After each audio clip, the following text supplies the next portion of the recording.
विश्वत्मन् विश्वसम्भव भवतां लोकनाथेन सनात वैरक्षित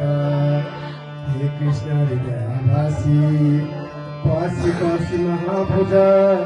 इमाम बस्ति सम्प्राप्यो नातुस्तन्यो तराक्षसी भावे भावे यथा भक्ति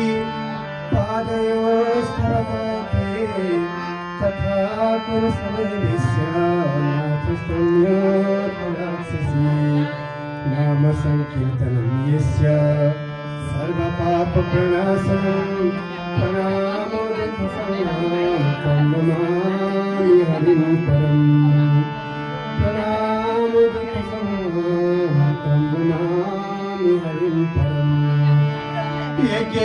से यज्ञ पुरुष आज गुरुबारे आज पाठ गर्नु भएको है स्वीकार गर्नु भएको होला यसको अर्थ गुरुबारे भनिसक्नु भएको छ यज्ञ से यज्ञ पुरुष एउटा नारीले गरेको स्तुति हो अदिति माताले गर्नुभएको थियो यज्ञ से यज्ञ पुरुष तीर्थ पाद तीर्थ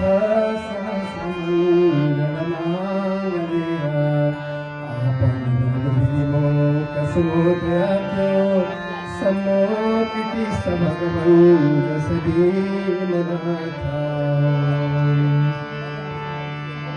एकैछिन भगवानको संकीर्तन गरौँ अनि त्यसपछि आज विशेष भजन रहेको छ त्यसै त नेपालमा झन् त आज त के हुने हो